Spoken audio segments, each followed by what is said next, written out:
ஆண் குழந்தைக்கு தாய் கர்ப்பத்தில் இருக்கிறப்போ அந்த 2 விதையும் அடிவேர் உள்ளே இருக்கும். அந்த குழந்தை பிறக்கிறப்போ இந்த உலகத்தில் வெளியே வர்றப்போ அந்த 2 விதையும் என்ன ஆகுமுன்னா, இங்குவைனல் கெனால்னு ஒரு பாதை இருக்குது. அடிவயலேருந்து விதைப்பைக்கு இருக்கிற ஒரு பாதை, அது மூலமாக இறங்கி விதைப்பையில் தங்கிடும். இது சகஜமாக நார்மலாக நடக்கக்கூடியது.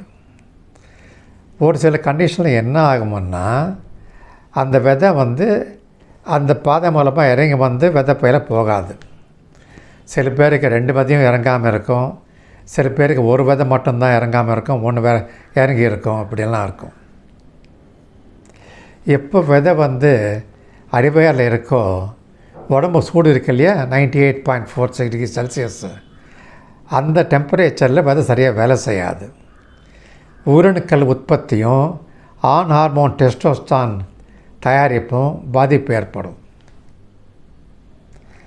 அது மட்டும் இல்லை, அதை அப்படியே இறக்காமல் வச்சிட்டோம்னா முன்காலத்தில் வயசான காலத்தில் அந்த விதை கேன்சர் ஆகிறதுக்கு வாய்ப்புகள் இருக்குது. கண்டிப்பாக ஆகணும்னு சொல்ல வாய்ப்புகள் அதிகம். ஆகையினால அது ஆப்ரேட் பண்ணி கீழே கொண்டு வந்துடணும். 3 வயசுன்னு சொல்கிறதுனால டைம் வேஸ்ட் பண்ணாமல் உடனடியாக ஒரு டாக்டரை பார்த்து அதை ஆப்ரேஷன் பண்ணி உங்கள் மகனுக்கு அந்த 2 விதையும் கீழே கொண்டு விதைப்பையில் வச்சிடணும். விதைப்பை எதுக்கு இயற்கை கொடுத்துருக்கேன்னா, நம்ம உடம்பு டெம்பரேச்சர் இருக்கு இல்லையா, 98.4 அல்லது 6 டிகிரி செல்சியஸ், அதுலேருந்து ஒரு 2-3 டிகிரி கொஞ்சம் கம்மியாக தான் இருக்கிறப்ப விதை நல்லா வேலை செய்யும். அதுக்காக தான் இயல்பு விதைப்பையன் கொடுத்துருக்கு, அங்கே கொண்டு வச்சுருக்காங்க. அதை புரிஞ்சுக்கோங்க. முதல்ல ஹார்மோன் உற்பத்தி நல்லா இருந்தால் ஆண்மைக்கு பிரச்சனை வராது. ஆண்மை என்ன விருப்பத்தன்மை கோளாறுலாம் வராது, சக்தி ஈடுபட முடியும்.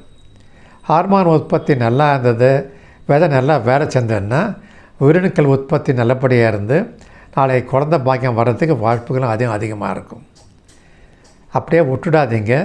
தயவு செஞ்சு டாக்டர் உடனே கன்சல்ட் பண்ணி உங்கள் பையனுக்கு தேவைப்பட்ட ஆப்ரேஷன் பண்ணி அந்த 2 விதையும் வெளியே கொண்டு விதைப்பையில் ஸ்டோர் பண்ணி வச்சுருக்க முயற்சி பண்ணுங்க.